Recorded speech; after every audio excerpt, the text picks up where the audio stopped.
I could see the rusted ancient skeletons of freight and passenger cars. They stood empty and still, silhouetted against that dull orange of a cloudy sky that glowed with light pollution. As I got closer, I started to get jumpy. It sounds similar to what the sky looked like in the Killing Floor episode when that guy was going through that maze, right? Did she enter some other kind of like dimension here already? Or is it just a coincidence, you know, that kind of, it looks similar? What's going on, everybody? John Matrix here. Hope you're all having yourselves a lovely day wherever you're at, whenever you're watching this. We're going to be jumping into episode 76 of the Magnus Archives, The Smell of Blood. Links, as always, will be down below in the description to the Magnus Archive playlist, the Rusty Quill Podcast YouTube channel, and to their website. So please do me a favor, if you've been enjoying this series as much as I have, be sure to go to their YouTube channel, like all the episodes that you've enjoyed, and hit that sub button if you haven't already. It's a great free way to give them some love and support. They definitely deserve it. If you want to find ways to give them some extra love and support, check out their YouTube memberships, their Patreon, and check out their website to find ways to do so.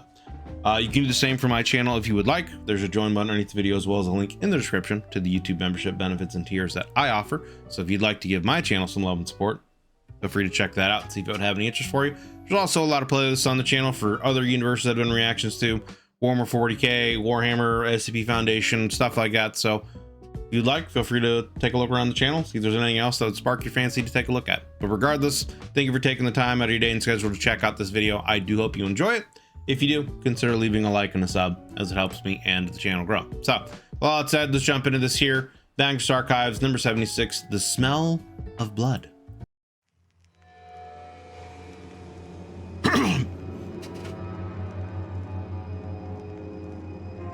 The Pain Train.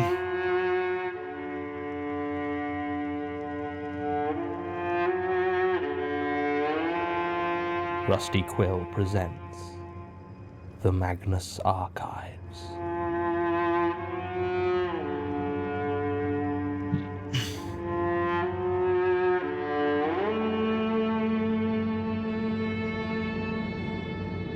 Episode 76, The Smell of Blood.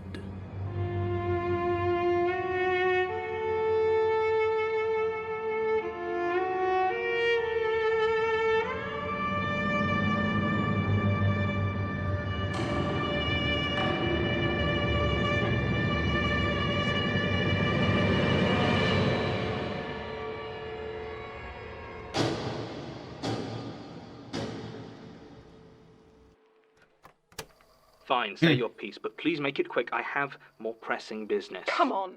I thought we were past that. Past what? The attitude. I know I was kind of snotty when Is this a Melanie King episode? Is that Melanie here? I first came in, but come on, you would know better. I can admit I misjudged this place. Can you at least give me a chance? Fine.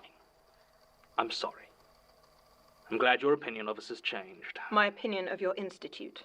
I still think you're a pompous ass. Well, this pompous ass has some very urgent work to do, so if your statement is just going to be I keep saying it, they just need to get a room and work it out. You know what I'm saying? They just need to get a room and work it out. insults, you can go back to the damn library. It's not. Look, I think I found something. About, what was it, grey ladies? No. Well, sort of, I suppose. But that's just it. Grey ladies are just the beginning. They're the safe ones, I think. There are others. More active ghosts? Yes. Oh, good lord. You okay? Yes, it's not as bad as it looks. What did that? When? Just before I came in last time. And best I can tell, it was a 1940s surgical scalpel. A scalpel? So, can I make my statement now? So she got attacked before she came in last time. She didn't leave a statement then, huh? Interesting. Guess maybe she wanted to collect more info before giving another one. I think that might be for the best. Statement of Melanie King regarding her further researches into... I'm just calling them war ghosts. Recorded direct from subject, 13th February 2017. Statement begins. Ghost Hunt UK struggled after Aldershot. Sarah Baldwin disappeared. I spent a while trying to track her down, but nothing led anywhere. I'm sure you found the same. The thing is, even though her peeling and stapling her own skin was the weirdest part of what I saw, it wasn't what I got really hung up on. Fact is, there was a presence in that place. A genuine, unseen presence that physically attacked her. I've got no real reference point for who or what Sarah Baldwin might be, but I sure as hell know what a ghost is, and how to look into one. The others were dealing with their own stuff. We struggled through another year, but it wasn't the same. Tony was the worst. She just got harder and harder to pin down for shoots, and then I struggled to reach her by phone or email. When she moved down to Bristol in March, she didn't even tell me. I had to hear it from Pete. In the exact same call, he said that he was thinking about leaving the team as well. I think that's kind of why I came to you guys. I knew it was what happened at the CMH that was breaking us apart, but I couldn't actually talk to them about it. Then I wonder, right, is it a situation where maybe those guys got body snatched too, and they're just kind of like breaking away to do their own thing? That's, again, just speculation. There's nothing to, you know, say one way or the other, but it could just be a situation where, like, they're just not making enough money doing this. Their heart's not in it anymore. They just want to explore something else, a new career. But I wonder, you know, with all the supernatural stuff going on, did they get body snatched too at some point? And yeah, they're trying to separate from her. Andy decided to take what he called a bit of a holiday from the show, and I wasn't sure if he was coming back. If he did, I thought maybe we could find a new team and keep the show going, but he didn't. As far as Ghost Hunt UK is concerned, he's still on holiday, and it's just me. I actually went back to the Cambridge Military Hospital. It was being torn down, but I hopped the fence after dark and just waited. There was nothing. Just dust and rubble and silence. If I closed my eyes, I could trick myself into thinking that the wind was some sort of howl of pain. But that's all it was, really. The wind. So I started looking into similar buildings, military hospitals specifically, but anywhere with a reputation for being haunted and connected to historical conflicts. It was then that I started noticing something about the paranormal investigator community. We all look in the same places. There's a surprisingly small number of hauntings and cryptids that we all sort of swap between, repeating each other's research and coming to similar conclusions. That's why so many of us tend to go over to America. It's so much bigger that there's a lot more supposedly haunted locations on the circuit. Even then, it's not as many as you think. I mean, we get plenty of tips from the public about other stuff. They don't all come to see you, you know. But if they're not reporting something that we're already at least a bit familiar with, we tend to dismiss them out of hand. I used to assume this was to protect us from drunks and weirdos who ate the wrong kind of mushroom. I don't think that's it, though. I think it's to protect us from the stuff that might be real. Make sure we only... Yeah, that's kind of what I was thinking too. Is it a situation where, like, those things are intentionally set up as a means of, like, throwing people off from investigating anything real, anything of any real substance? go looking after encounters that others have already confirmed are safe.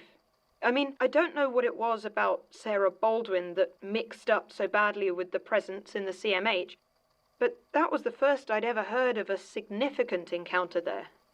Somewhere, somehow, the community had deemed it as not dangerous, asbestos notwithstanding. So the more I looked, the more I realized that there was this huge list of places that my colleagues steered completely clear of without even realizing it, and a handful of stories to go with them. It wasn't much, but it was a start. Even back then, I could feel all my old friends starting to distance themselves from me, like they sensed I was crossing some unspoken line about what we were allowed to investigate. Everyone had a story about the friend who'd gone to the wrong place alone and disappeared, or had just quit the paranormal scene without explanation. I'd heard them all before, but now they weren't just pub chatter and spooky stories. They were not so subtle warnings about straying from the path. I couldn't go back, though. It was like once I'd seen that there was a path to stray from, I couldn't unsee it. Right. And I couldn't ignore the call from the woods all around. Zinch has a hold of her. The curiosity gets the better of it, and you gotta find out what it really is. You know, I would be the same way. I would want to know. I stopped asking the others for help, and I kept my research to myself. I talked to them less and less. By the time I was arrested, I think a lot of them had already given up on me. Oh, okay. I'd been looking into a bunch of online stuff. The forums and the sites without the right sort of reputation for most of my lot. The sort of places with 20 made-up ghost stories for every one that might have some real meat to it. After a while, you start to get a feel for the ones that are real, or at least that the writer thinks are real. They tend to be the messy ones, the ones that don't really have any sense or resolution, no narrative flow, where there isn't even a guess at an explanation, and often you end up just thinking, is that it? There was one that... I mean, that makes sense, right? Like, ones that are fake generally would have kind of more of a narrative explanation, right? And the ones that would tend to be real would probably not have any kind of, would have things that might not necessarily make real sense or logic to us, you know? I mean, yeah, that would actually, the illogical becomes logical, I guess, right? That caught my eye. It was some anonymous worker at the CF Booth Scrap Metal and Recycling Yard. If you haven't heard of it, it's in Rotherham, and it's one of the biggest train graveyards in the UK. The guy said he worked there scrapping trains, Right. but that there was this one metal rail car that had been there since he got the job, and it never seemed to be on the queue for recycling. He'd asked his supervisor, but they just shrugged and told him if it wasn't queued, it didn't get scrapped. And he couldn't get a straight answer out of anybody as to why it had just been sat there for years. Well, it could also be a situation, too, with the Magnus Archive, right? Like, it seems like a lot of statement givers go to the Magnus Archives as, like, a last resort when they go to the police or any other kind of authority to get any kind of information or investigation. And so probably by then, they've had enough time to process most of what's happened so they can give a more concise story. That would be the only thing I could think of as to why that would make sense. But I mean, there are some that aren't. I mean, you know, the statement that Jane Pinterest gave, you know, when she was going crazy, that definitely was pretty out there and pretty wacky. Mary Key's statement was kind of another one, you know. So I mean, there's some that aren't necessarily like full narrative, I guess. I don't know. He said it was old, like 1950s old, or even earlier maybe. More than that, he said that anytime he passed it while working late, he got a really strong metallic odor that cut through all the other smells of the junkyard. He said he'd never been inside the carriage, but that it smelled like old blood. The same post was on a couple of different forums, and each time told slightly differently. It wasn't copy-pasted, and it seemed like the post had been made over the course of a couple of years. There was nothing really to separate it out from the hundreds of horror story liars that surrounded it, but it stuck with me. It kept playing on my mind. Something about the way he had described the old rolling stock felt real to me. So I decided to check it out. I have family up in Sheffield that I hadn't seen in way too long, so I made arrangements to go and stay with them for a week. I figured it wouldn't be too hard to head out and check the yard at night, since Rotherham's only a few miles away. I was right about No problem, how easy brother. it was to get there, but not about getting in.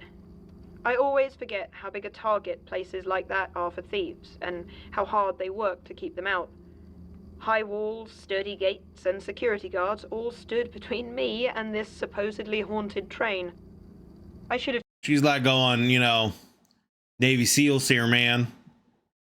Trying to break into this place. turned back, really. But by then I was kind of obsessed with finding anything to reassure me that I hadn't been seeing things back in Aldershot. I think I understand the feeling. You would, John. I'm sure you do. I got over the wall on my third night of watching. I'd managed to figure out enough about how the cameras and security guards covered the place that I could take a full minute to get over quietly. She went full Metal Gear, man, staking the place out, learning when the cameras are going to be in certain positions, lighting, guard positions and patrols. Man, Okay. The forum poster whose lead I was following hadn't given much away about his own identity, but he had been very detailed in describing what I was looking for. So she was getting this off a forum online. Who's to say the person giving her the information wasn't the entity that's there and this is all a trap? You know, who's to say that they aren't using things like that as a means to lure people there to snack on? You know what I'm saying? An almost featureless steel boxcar with a slightly curved roof, large windowless sliding door, and a few flecks of olive green paint still visible. Even so, finding it was tricky. We were born of the blood, made men by the blood, undone by the blood. Fear the old blood. There was almost no light inside the yard except for the security lights that I was trying not to trip. I had brought a torch, of course, but I was reluctant to turn it on in case I was spotted. After about 10 minutes, I began to realize that my eyes weren't actually going to be the best way to find it, because there, on the wind, was the smell of blood. It was faint at first, but as I felt my way past old, discarded trains, it got stronger. My eyes had adjusted now, and I could see the rusted, ancient skeletons of freight and passenger cars. They stood empty and still, silhouetted against that dull orange of a cloudy sky that glowed with light pollution. As I got closer, I started to get jumpy. It sounds similar to what the sky looked like in the Killing Floor episode when that guy was going through that maze, right? Did she enter some other kind of like dimension here already? Or is it just a coincidence, you know, that kind of, it looks similar? And I swear, more than once, I saw figures sat in the broken windows of those old trains. Also, you know, the train in that underground episode, right? Is that where these trains come from? Or where those kind of trains go to die, you know, or something like that? Are people that get caught up in those trains doomed to be stuck in those cars in this train graveyard? They were never there when I looked again. Finally, I saw it. The stark, angular shape clear, even in the dark. It was far enough from the security stations that I finally dared to turn on my torch. The light hit the dull steel, casting long shadows into its crevices, and it somehow seemed heavier than it should have been. It was old, really old, but there was no rust on its edges. The smell of blood was almost choking.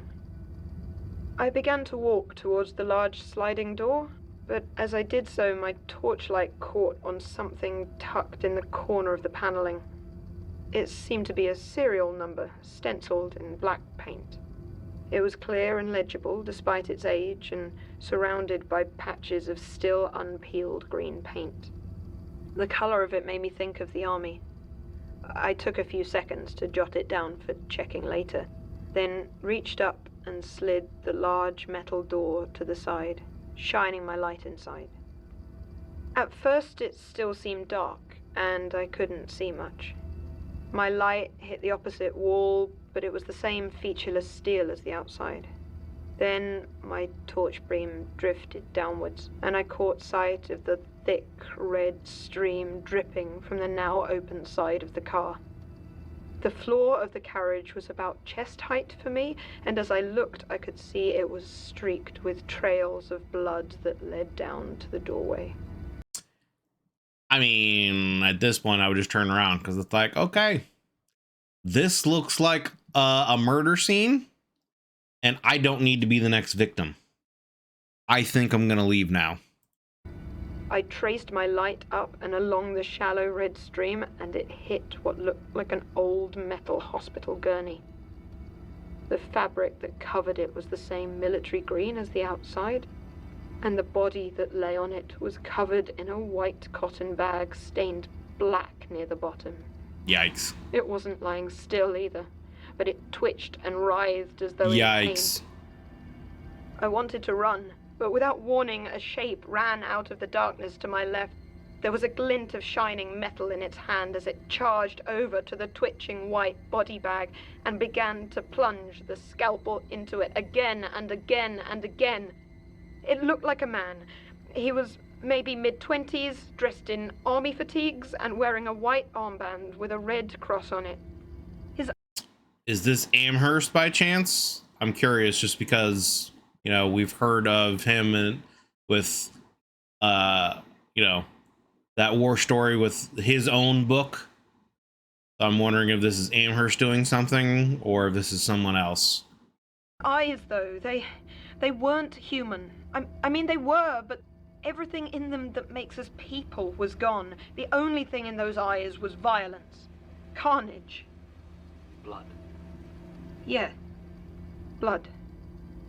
I was so fixed on those eyes, I didn't even notice him run at me. It was only when I felt the scalpel slice into my shoulder that I realized what was happening and thought to scream. Next thing I knew, I was being carried away by security guards. They were shouting at me while I ranted at them about blood and ghosts. I only had a chance to look back at the carriage once. It was too dark inside to be sure, but I think it was empty. See, it's like, how did she live in that kind of situation, you know? Or is it a situation where, like, her being stabbed is her getting marked and she's going to be, like, things are going to go after her next kind of a thing, right? Because you would think if these entities don't want to be known, I mean, maybe they do, right? Maybe it was just the specific variation of the hive that Jane was, where she didn't want to be known. Right? And maybe there are other entities that want to be known so that they can corrupt people or spread whatever their agenda is through people better. But, like, I don't know. It just seems like that kind of situation, she would be done for. You know what I mean? Like, how do you live? You scream and then all of a sudden you wake up and you're fine. I don't know. They couldn't decide whether to call the police or the ambulance, so split the difference and called both.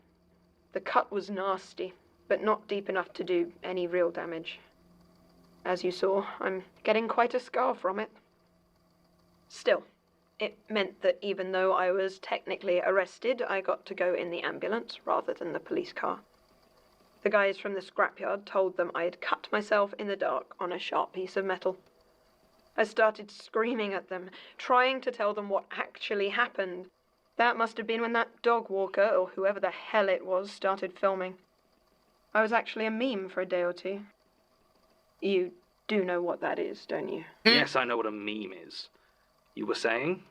Well, that's it, really. After I recovered, they dropped the charges, and I came to you, looking to use your library. Interesting. You see, Interesting that they would drop the charges too, right? Like, they're not wanting more publicity behind this because she's kind of a celebrity, right? And maybe it would attract more people to want to go there and see some of these things themselves. I don't know. I find that kind of interesting. still had the serial number, and I looked up the carriage afterwards. Very important. It was from World War II, the 11th U.S. Army hospital train operating in the European theatre from August 1944. The train crew was actually commended for their service. But It crashed in April 1945, derailed, killed 5 crew and seriously injured 14 more. There weren't any patients on board at the time, at least not officially. There was only one steel train car that avoided derailment. I see. Exactly. There's not a lot more information on it, though, and I've no idea how it ended up in Rotherham, so I came here to dig a bit deeper.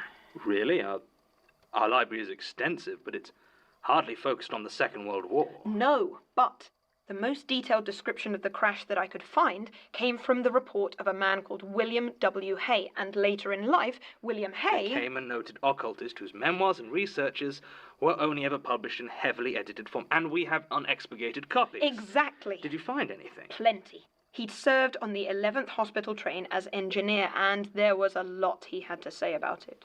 They even let me make a photocopy. That's why I'm saying these two just need to get a room and work it out, man, because they're basically like, she's the female version of John, right? Like, they're very similar. They're very similar.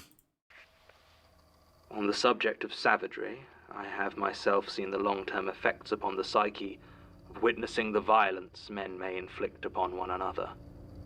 A dulling of the senses is merely the first step, though one that few progress beyond. In more acute cases, there comes a strange mania, a fascination with the mechanisms of this violence, the tactility of injury and the sensations that accompany it. The smell of blood especially appears to incite in a certain sort of mind, numbed by the horrors of war, the urge to commit unspeakable violence. So I wonder, I'm trying to think of what, like, creature or entity that I know of so far this would come under. Would this be part of the hunt, right? Would, like, the smell of blood incite the, like, that killer instinct of needing to kill? You know what I'm saying? I wouldn't think it would be something that would be related to death, but maybe it would be, right? If this were like 40K, it'd be like, oh, that's corn. That sounds very corn-like. But I can't really think specifically of what creature or entity this might be falling under that I know of so far. So it might be one that I just haven't heard of before and is getting introduced now or something.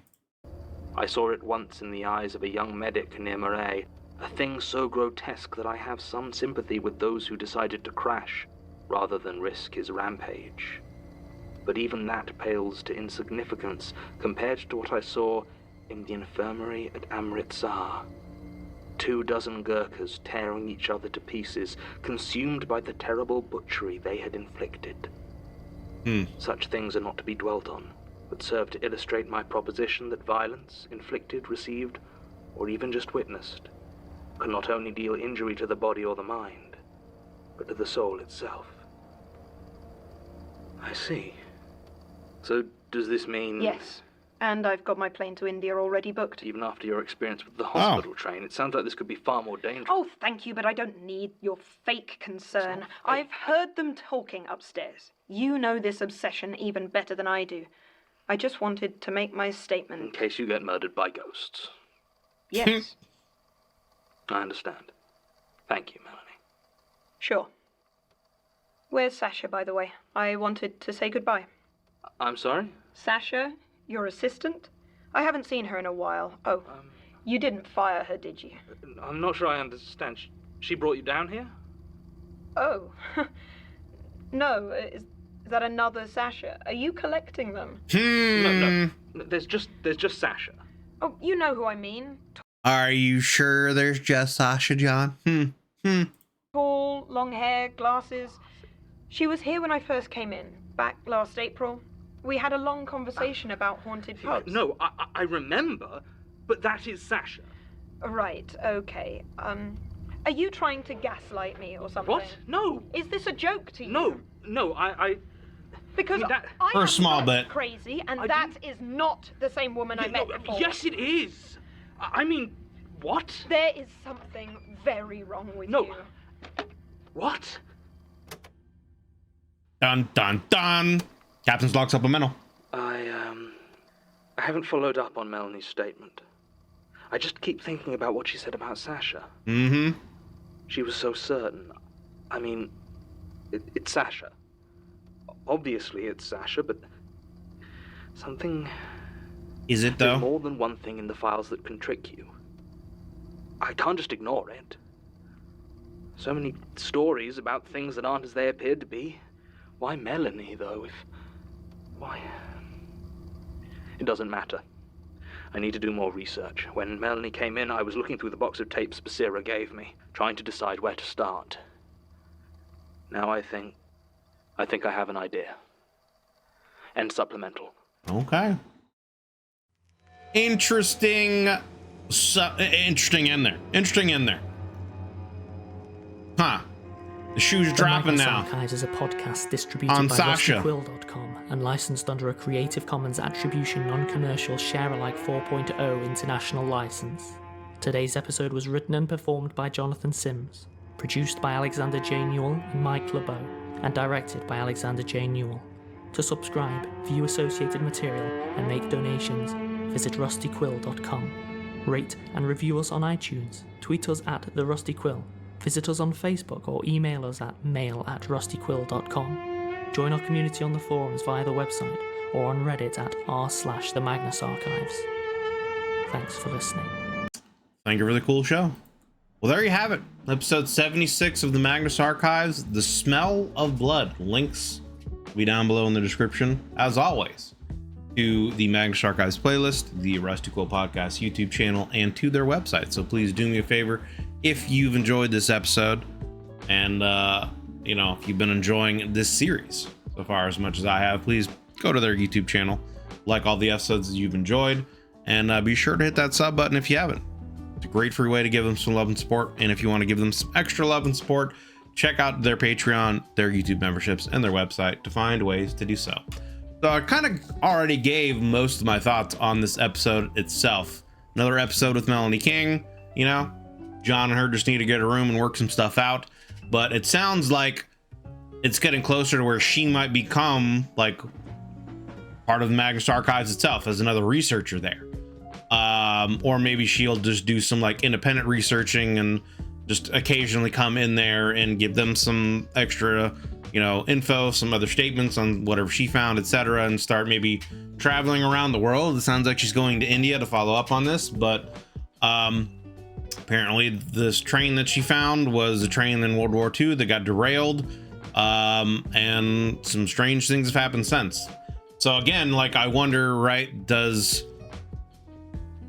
there were more than one train there in this, graveyard of trains that she was going through. So it makes me wonder, right? Like, is this somehow connected to that underground episode, where the woman got stuck in the train, that was like collapsing on her as she was traveling through it? Are the creatures, entities, whatever she was seeing in the train, victims of those that got trapped in there? Or are these, the victims of the people from the original train crash that happened in World War II? Who's the medic that was in there? I was wondering if it was maybe something that was a reference to Amherst, but I mean, that doesn't really sound like his style of like just violently stabbing people to get to the blood. He's more of like a Nurgle affiliate kind of a thing. And I was trying to think of like, is there an entity that I know of already that this might fit? And I can't think of it off the top of my head, other than maybe the hunt. The smell of blood could enlist some kind of frenzy that would make someone, act like that, and it would, they would need some more or whatever. And again, I don't know. I wonder if there's going to be more information we find in the future about how Melanie actually survived that. Was her being stabbed, like her getting marked as to be like something? If it is, part of the hunt, is she going to be hunted in the future? Kind of a thing. Did they just mark her, and when she passed out they let her go so she could be hunted? That's kind of the only real explanation I could think of as to how she would really survive that, because I mean, there was no one there to help her. She was there by herself. Easy victim. But maybe it's not, very sportsman to kill someone like that, So that's the only thing I think of, is if it involved like hunt in some kind of way. But very interesting that she recognizes that Sasha is not actually Sasha. And that has obviously put some more paranoia back in John, because it seemed like in the last, 5+ episodes, John has kind of moved away from his paranoid state. Doesn't really seem to be blaming or looking at others, is really just more focused on trying to figure out what happened to Gertrude. But now after this, it'll be interesting to see, right? Like, where's that going to go? And how are things going to conclude with quote unquote not Sasha? Well, are we going to get the real Sasha back? Is that even possible? How is John going to figure that out? What are the other characters going to think of? Because we haven't really heard from a lot of them in a while, Tim, Elias, or Martin, and what's been going on with them, so interesting. Curious to see what's going to happen in the next handful of episodes as we are rounding towards the end of season 2 here. But yeah, like I said, that was Magnus Archives episode 76, The Smell of Blood.